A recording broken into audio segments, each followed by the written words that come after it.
इस वक्त की बड़ी जानकारी मैं आपको दे दूं कि तीसरे चरण के लिए वोटिंग में अब तक कितने प्रतिशत मतदान कहां पर हुआ। देखिए 7 घंटे से मतदान जारी है। 11 राज्यों की 93 सीटों पर अब तक 39.92% वोटिंग हुई है। मध्य प्रदेश की 9 सीटों पर वोटिंग हो रही है और छत्तीसगढ़ की 7 सीटें शामिल है। छत्तीसगढ़ में आज मतदान संपन्न हो जाएगा और चुनाव छत्तीसगढ़ का भी आज संपन्न होने वाला है, तो वो जानकारी आपको देंगे कि कहां पर कितना प्रतिशत मतदान हुआ है। लगातार विस्तार न्यूज आपको पल पल की अपडेट दे रहा। तो मध्य प्रदेश की 9 सीटों पर इस वक्त वोटिंग हो रही है, छत्तीसगढ़ की 7 सीटों पर वोटिंग हो रही है, 11 राज्यों की 93 सीटों पर मतदान किया जा रहा है। मैं मध्य प्रदेश की आप अगर बात करूं तो मध्य प्रदेश में 9 सीटों पर वोटिंग हो रही है। 44.67% वोटिंग मध्य प्रदेश में अब तक हो चुकी है। वहीं ग्वालियर का अगर हम जिक्र करें तो ग्वालियर में 41.18% वोटिंग, गुना में 49.93% वोटिंग हुई है, 37.37% वोटिंग हुई है भिंड में।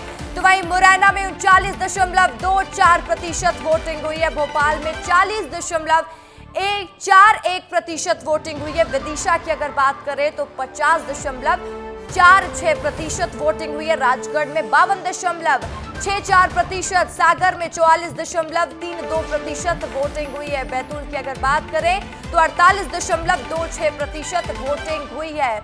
अगर हम 2 चरणों के चुनाव को देखेंगे तो उसके कंपैरिजन में इस बार वोटिंग ठीक ठाक देखने को मध्य प्रदेश में मिल रही है। तो चलिए मैं आपको अब बताती हूं कि छत्तीसगढ़ में कौन सी सीट पर कितनी वोटिंग हुई है। छत्तीसगढ़ की 7 सीटों पर अब तक 46.14% वोटिंग हो चुकी है। रायपुर की अगर बात करें तो 40.59% वोटिंग हुई है। दुर्ग में 46.68% मतदान हुआ है। बिलासपुर में 39.93%, जांजगीर चांपा में 43.14% मतदान, कोरबा में 48.10%, तो सरगुजा में 51.72% मतदान हुआ है। तो रायगढ़ में 55.87% मतदान अब तक हो चुका है और 5 बजे तक का समय है जब मतदाता पहुंचेंगे मतदान केंद्र और अपने मताधिकार का प्रयोग करेंगे तो ये वोटिंग परसेंटेज और बढ़ता दिखाई देगा। तो लगातार हम आपको अलग अलग जगह की तस्वीरें भी दिखा रहे हैं, किन सीटों पर कितना मतदान हुआ है अपनी टीवी स्क्रीन पर समझिए। मध्य प्रदेश में किन सीटों पर कितना मतदान हो चुका है, क्योंकि अभी दिन और भी बाकी है और ये मतदान प्रतिशत बढ़ सकता है।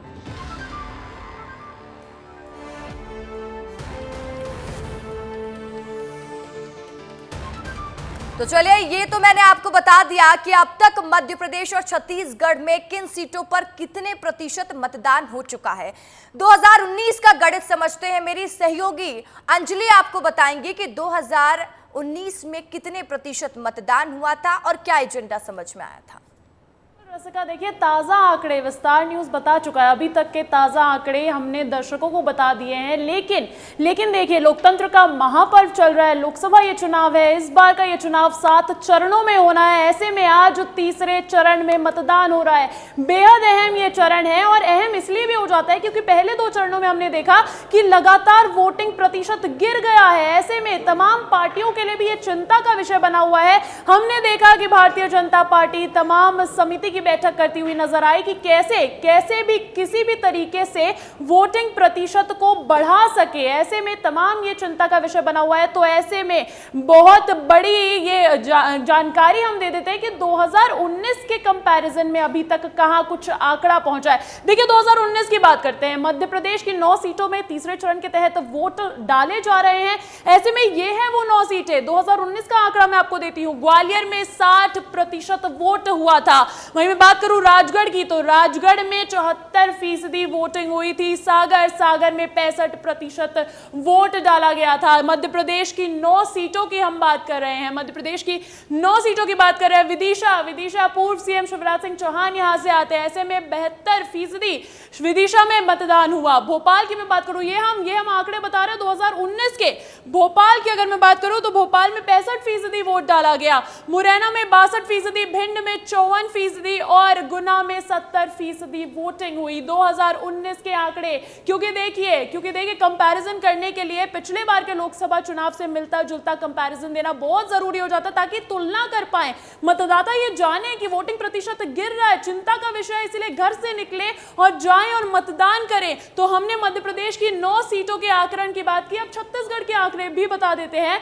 2019 में देखिए तीसरे चरण में छत्तीसगढ़ के लिए तीसरा चरण अंतिम चरण है, 7 सीटों पर मतदान हो रहा है। ताजा आंकड़े आपने दिए, लेकिन अब 2019 के आंकड़ों की बात कर लेते हैं। रायपुर प्रदेश राजधानी में 66% वोट डाला गया। वहीं बिलासपुर की अगर मैं बात करूं तो 64% वोटिंग हुई थी 2019 में। दुर्ग में 72% मतदान किया गया था। और आगे की बात कर लेते हैं, आगे तमाम सीटों की बात कर लेते हैं। मैं पीसीआर से कहूंगी कि आगे ग्राफिक्स प्ले करें। कोरबा की बात करते हैं। कोरबा में 75% वोट डाला गया। रायगढ़ में सबसे ज्यादा वोट देखा गया था, 78%। वहीं जांजगीर चांपा 66% और सरगुजा 77% मतदान किया गया। ये बहुत जरूरी हो जाता है कि हम 2019 के आंकड़े दिखाएं। रसिका, ओवर टू यू। बिल्कुल, तो देखिए अंजलि मेरी सहयोगी बता रही थी कि 2019 में जो वोट प्रतिशत था वो अच्छा खासा था, लेकिन इस बार वो कम देखने को मिला।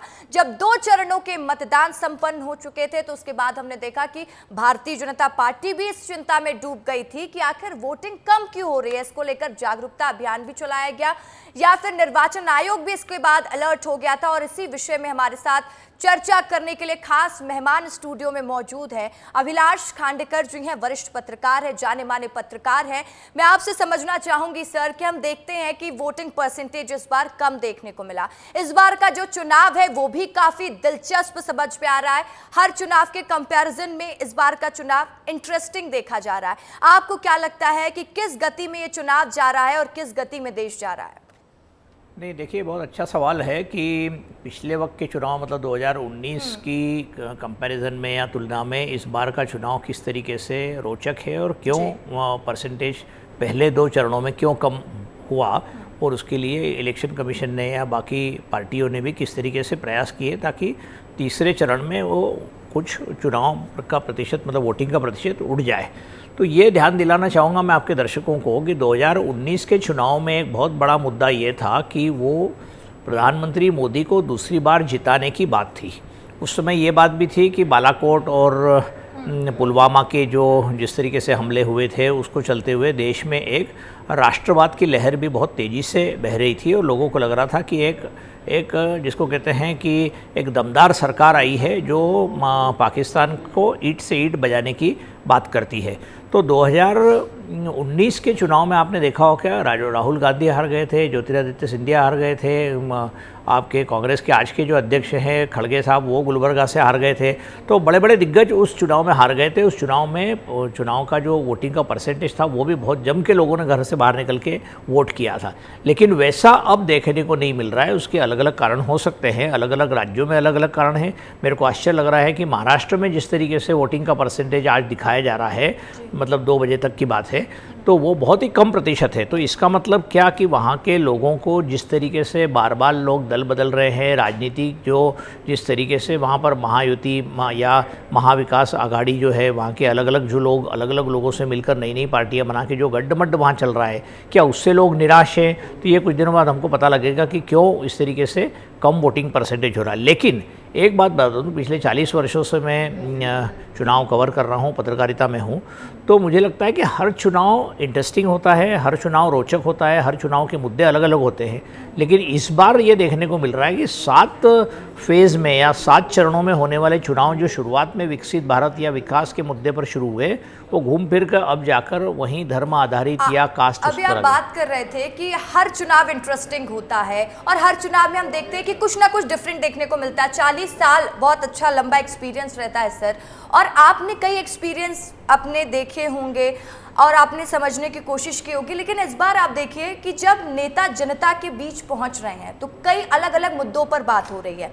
कई जगह से वो मूलभूत सुविधाओं से जुड़े मुद्दे भी नजर नहीं आ रहे। तो इसको किस तरीके से आप देखते हैं, इसको एक बार समझाइएगा। जो नेता जनता तक पहुंच रहे हैं, क्या स्ट्रैटेजी आपको देखिए, अभी हमने कुछ ही दिन पहले मतलब नवंबर में पिछले साल, अभी 4-5 महीने ही हुए हैं, हमने विधानसभा के चुनाव देखे मध्य प्रदेश में। उस समय भी ये मुद्दे आ रहे थे कि विकास का जो मुद्दा है उसको लेकर जनता बात तो करती है कि हमको नेताओं से बहुत अपेक्षाएं हैं, नेताओं से ये अपेक्षाएं हैं कि वो हमको पानी की सुविधाएं दे, वो हमारे पे सड़क बनवा दे। किसानों की अपेक्षाएं उनसे अलग रहती है, उद्योगपति की अपेक्षाएं अलग रहती है। हम जो लोग पर्यावरण के क्षेत्र में काम करते हैं, हम सोचते हैं कि पर्यावरण के लिए भी कोई पॉलिटिकल पार्टी सामने आकर या कोई लीडर आकर ये कहे कि मैं आपको बताना चाहूँगा कि 2 दिन पूर्व ही लंदन के मेयर पहली बार ऐसा हुआ है कि लंदन के मेयर डायरेक्ट चुनाव में तीसरी बार जीते हैं। सादिक खान उनका नाम है। मैं कुछ दिन पहले लंदन गया था, तो जब उनसे मुलाकात करने की मैंने कोशिश करी थी तो वो पर्यावरण के मुद्दे पर जीत कर आए हैं। उन्होंने ये कहा था कि लंदन शहर का जो पर्यावरण है उसको मैं ठीक करने की बात करूंगा, और वो लगातार ये बात कर रहे हैं कि वहाँ पर जो वेहिकुलर पोल्यूशन है उसको किस तरीके से कम करेंगे, और उसके लिए काफ़ी लोग उनके साथ में भी खड़े रहे।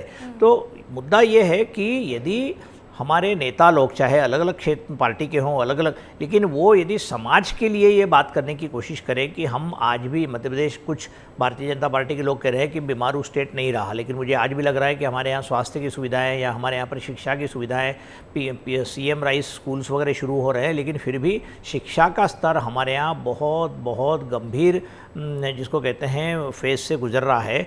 तो क्या शिक्षा के लिए कोई व्यक्ति आगे आकर ये चिल्लाने की कोशिश कर रहा है कि मैं शिक्षा का जो स्तर है मध्य प्रदेश में सुधारूंगा? तो जल नल की बात हो रही है, जल जीवन मिशन की बात हो रही है, लेकिन शहरों के हालात, जैसे हम भोपाल की बात करें तो भोपाल में पिछले 25 साल से मास्टर प्लान नहीं बनने से भोपाल की जो ग्रोथ हो रही है, भोपाल का जो विकास हो रहा है वो इतना गलत तरीके से हो रहा है, लेकिन उस पर कोई रोक नहीं है। सरकार की तरफ से नया मास्टर प्लान नहीं आने से पुराने मास्टर प्लान के आधार पर काम चल रहा है, और एक अच्छी हरित राजधानी जो थी उसकी सूरत और सीरत बदल रही है। तो क्या इसके ऊपर आवाज़ उठाकर लोग इस पर वोट डालना चाहेंगे? यदि नहीं डाल रहे हैं तो उस तरफ भी हमारी नज़र जाना चाहिए। बिल्कुल सर, सवाल भी यही है कि जनता से जुड़े जो मुद्दे हैं, जो आम जनजीवन से जुड़े मुद्दे हैं, क्या उन बातों का ध्यान रखेगी जनता जब मतदान केंद्र तक पहुंचेगी? क्योंकि इस बार हम देख रहे हैं कि कई अलग अलग मुद्दे हैं। तो राम मंदिर का मुद्दा गूंजा हुआ है। मैं इसी को लेकर आपसे एक चीज समझना चाहूंगी कि हम देख रहे हैं कि कई कांग्रेस के कार्यकर्ता जो भारतीय जनता पार्टी का दामन थाम चुके हैं या थाम रहे हैं, लेकिन वो अपने इस्तीफा में एक चीज जरूर मेंशन करते हैं, राम का विरोध कर रही थी पार्टी। क्या इसके सिवा और कोई मुद्दे नहीं हो सकते या और बातें निकलकर सामने नहीं आती? पहले हम देखते थे कि कहते थे लोग कि प्रधानमंत्री मोदी के इस काम से हम प्रभावित थे तो हमने बीजेपी का दामन थाम लिया, लेकिन अब सिर्फ एक ही बात है, वो है बात राम की। देखिए, राम मंदिर का मुद्दा पिछले कई चुनावों को डोमिनेट कर चुका है। जब बाबरी मस्जिद गिरी 1992 में, 1992 में, तब से लेकर अभी तक राम मंदिर किसी न किसी तरीके से चुनावों में हमेशा मौजूद रहा है। बाबरी मस्जिद गिरने के बाद में राम मंदिर बनाने की बात हुई। राम मंदिर मोदी जी के समय में उसका शिलान्यास हुआ और फिर मंदिर बन गया। और मुझे लगता है कि जो भी जो राम भक्त हैं, जो हिंदू राष्ट्र की बात कर रहे हैं या जो भारतीय जनता पार्टी के पक्ष में इतने दिनों से बात कर रहे थे, अब उनको ये समझ में आ गया है कि मोदी जी ने जो कहा वो करके दिखा दिया। तो अब मुझे नहीं लगता है कि राम मंदिर बनाने का कोई मुद्दा पॉलिटिकल, जिसको कहते हैं, कोई इशू बन के बचा हुआ है। ये बात निश्चित है कि जो पिछले दिनों से कुछ अभी कांग्रेस की एक नेता है खेड़ा, उन्होंने लिख के भेज दिया, तो ये उनसे लिखवाया जा रहा है। ये बहुत क्लियर दिख रहा है कि आपको क्या लिख कर देना है, तो उस तरीके से इस्तीफे में दे रहे हैं। और मूल बात यह है कि जो धड़ल्ले से भारतीय जनता पार्टी में, अब जैसे आपने इंदौर का कैंडिडेट देखा होगा कि इंदौर का कैंडिडेट के मतलब जो इंदौर का जो उम्मीदवार था अक्षय बम, उसके ऊपर 307 की धारा का कोई मुकदमा चल रहा था। अब आज वो भारतीय जनता पार्टी में आ गए, तो उस समय ये कहा जा रहा था कि 307 का मुकदमा कांग्रेस के कैंडिडेट पर है और आज वो भारतीय जनता पार्टी में। तो आज भारतीय जनता पार्टी उसका स्वागत क्यों कर रही है? यदि 307 का यदि वो मुजरिम है तो भारतीय जनता पार्टी उसका, कहने का मतलब ये है कि दबाव तंत्र काफ़ी चल रहा है, बहुत तेज़ी से चल रहा है, और लोग स्वयं अपनी तरफ से कोई भारतीय जनता पार्टी ज्वाइन करने के लिए बहुत ज़्यादा उत्साहित दिख नहीं रहे हैं। भारतीय जनता पार्टी ने एक ऐसा सेल बना रखा है नरोत्तम मिश्रा जी के अंतर्गत, जो लगातार अलग अलग लोगों से संपर्क कर रहा है, उनको लाने की बात कर रहा है। आपने सुना होगा कि देश के गृह मंत्री अमित शाह जी ने ग्वालियर में ये कहा कि किसी कार्यकर्ता ने उनसे पूछा कि साहब नए नए लोग भारतीय जनता पार्टी में आ रहे हैं तो हमारा क्या होगा, हम 20-20 साल से। तो उन्होंने कहा कितने साल से आप वहाँ पर, तो बोले 20 साल से हो। आपको क्या मिला? बोले कुछ नहीं मिला। तो बोले जो नए लोग आएंगे उनको क्या मिलेगा? तो कहने का मतलब ये है भारतीय जनता पार्टी की नीति बहुत स्पष्ट है, वो पुराने कार्यकर्ताओं के लिए निश्चित रूप से आगे बढ़ना चाहे। और आज की तारीख में यदि सुरेश पचौरी यहाँ पर आ गए हैं तो स्टार प्रचारक बन गए, तो सुरेश पचौरी आज तक कोई चुनाव नहीं जीते हैं, उनका भारतीय जनता पार्टी में आने से भारतीय जनता पार्टी को बहुत ज़्यादा फायदा नहीं होगा। लेकिन ये ऑप्टिक्स के लिए, मतलब ये लोगों को दिखाने के लिए है कि बहुत सारे लोग कांग्रेस छोड़ छोड़ के जा रहे हैं। फैक्ट भी है, लेकिन मूल बात यह है कि कांग्रेस का यदि कैंडिडेट इंदौर जैसी जगह से या और दीगर जगह से यदि हट जाता है तो निश्चित रूप से कांग्रेस को अपने गिरेबान में झांकना चाहिए और अपनी लीडरशिप को टाइट करना चाहिए। ठीक है, तो काफी इंटरेस्टिंग पॉइंट सामने निकल कर आ रहे हैं और विस्तार से हम बातचीत करते रहेंगे, जानकारी आपको देते रहेंगे। लेकिन खबर का रुख कर लेती हूं अब देश की इन 5 तस्वीरों को देखिए, जहां आज प्रधानमंत्री नरेंद्र मोदी, अमित शाह, अखिलेश यादव, मल्लिकार्जुन खड़गे और अजीत पवार ने मतदान किया है। 5 अलग अलग तस्वीरें आपकी टीवी स्क्रीन पर है। नरेंद्र मोदी मतदान करने पहुंचे, प्रधानमंत्री ने लोगों से अपील भी की कि आप मतदान करने जरूर जाएं। तो अमित शाह ने भी मतदान किया है। साथ ही अखिलेश यादव की तस्वीरें देखें, उन्होंने भी पत्नी डिंपल यादव के साथ मतदान केंद्र तक पहुंचकर मतदान किया है। मल्लिकार्जुन खड़गे ने भी आज अपने मताधिकार का प्रयोग किया। अजीत पवार की तस्वीरें भी देखिए, वो भी पहुंचे हुए थे मतदान करने और उन्होंने भी जनता से अपील की है कि ज्यादा से ज्यादा मतदान करें। लोकसभा चुनाव को लेकर तीसरे चरण का मतदान जारी है। मध्य प्रदेश की 9 सीटों पर भी मतदान हो रहे हैं। 5 तस्वीरों को देखिए जहां मध्य प्रदेश के सियासी दिग्गजों ने वोट डाला है। सबसे पहली तस्वीर जो है वो पूर्व मुख्यमंत्री शिवराज सिंह चौहान की है, जो मतदान करने पहुंचे। ज्योतिरादित्य सिंधिया ने ग्वालियर में मतदान किया, तो वहीं नरेंद्र सिंह तोमर ने भी परिवार संग मतदान केंद्र पहुंचकर अपने मताधिकार का प्रयोग किया। वीडी शर्मा प्रदेश अध्यक्ष भारतीय जनता पार्टी, वो भी मतदान करने पहुंचे और लोगों से अपील करते हुए नजर आए कि ज्यादा से ज्यादा संख्या में मतदाता मतदान केंद्र तक पहुंचे, अपने मताधिकार का प्रयोग करें। दिग्विजय सिंह ने भी अपने मताधिकार का प्रयोग किया। तो चलिए, मध्य प्रदेश की तस्वीरें तो हमने आपको दिखा दी, अब छत्तीसगढ़ की बारी है। छत्तीसगढ़ के 5 दिग्गजों की तस्वीर देखिए।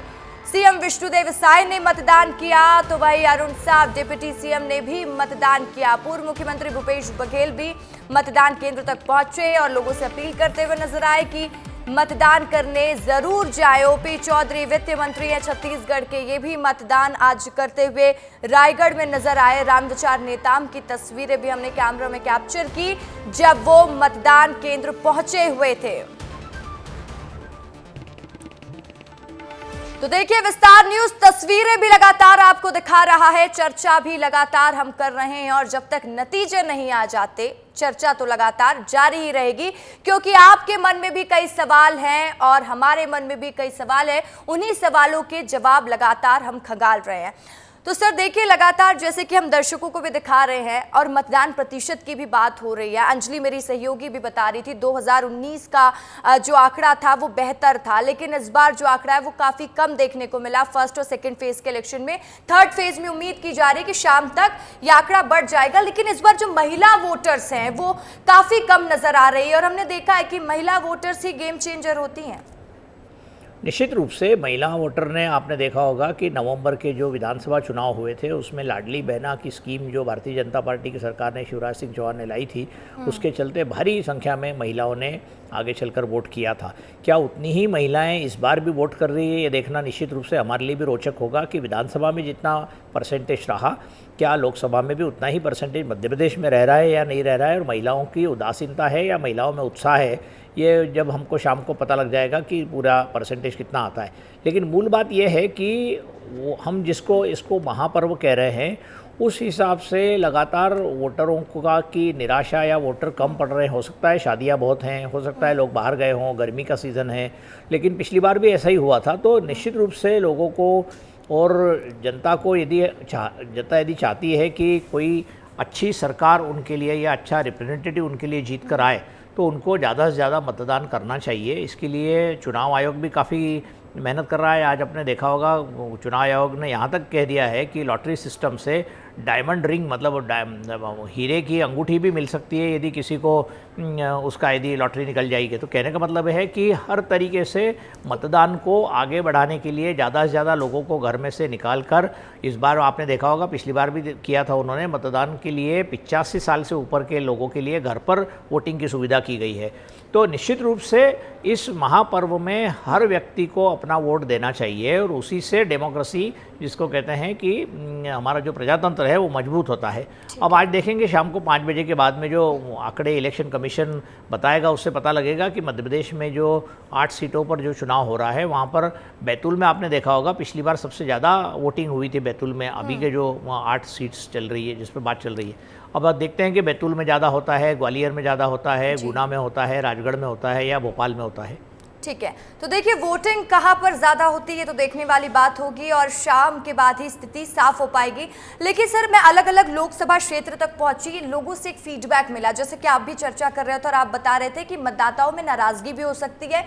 लोगों ने इस बात को पॉइंट आउट किया कि हम जो नेता चुनते हैं वो कब किस पार्टी में चले जाए हमें पता नहीं, कभी भी किसी की भी विचारधारा बदल जा रही है। जो एक ट्रस्ट फैक्टर है नेता और जनता के बीच का, वो ट्रस्ट फैक्टर थोड़ा कमजोर नजर आ रहा है। निश्चित रूप से ये बहुत बड़ा मुद्दा आपने उठाया है। देखिए, जब चुनाव पहले जब ईवीएम नहीं थी तो उस समय जो बैलेट पेपर से चुनाव होते थे तो कई सारे राज्यों में जिस तरीके से रिगिंग होती थी या मतपेटियाँ ही उठा के ले जाते थे, वो ज़माना मेरे को याद आ रहा है कि आजकल अब कैंडिडेट को ही उठा के ले जा रहे हैं। तो कैंडिडेट की यदि अपनी कमिटमेंट नहीं है पार्टी के प्रति, अपने वोटर्स के प्रति, तो निश्चित रूप से मुझे लगता है ये प्रजातंत्र के लिए बहुत बड़ा खतरा है। मैंने कुछ इंदौर के मित्रों से बात करी थी तो उन्होंने बताया कि जो अक्षय बम का जो मामला था, जो जिन्होंने लास्ट मोमेंट पे विड्रॉ कर लिया कैंडिडेट के रूप में, पूरे देश में उसकी चर्चा हो रही है कि क्या इस तरीके से होना चाहिए, क्या भारतीय जनता पार्टी के नेताओं को इस तरीके से सामने वाली जो दूसरी अपोजिशन की पार्टी उस पर इस तरीके से दबाव तंत्र का उपयोग करना चाहिए, और यदि नहीं करना चाहिए तो उसके लिए भारतीय जनता पार्टी के वरिष्ठ अधिकारियों को, वरिष्ठ नेताओं को भी इस मामले में कुछ बोलना चाहिए कि यदि डेमोक्रेसी को हमको स्ट्रेंथन करना है, उसको यदि हमको ताकतवर बनाना है तो इस तरीके के हथकंडे नहीं अपनाए जाने चाहिए। ठीक है, तो आपने सुना कि क्या क्या पॉइंट हो सकते हैं वोटिंग प्रतिशत कम होने का। तमाम चीजें विस्तार न्यूज पल पल की अपडेट पे आपको दे रहा है अभिलाष खांडेकर, वरिष्ठ पत्रकार। सर, बहुत बहुत शुक्रिया हमसे तमाम बातचीत करने के लिए और विस्तार न्यूज को अपना समय देने के लिए।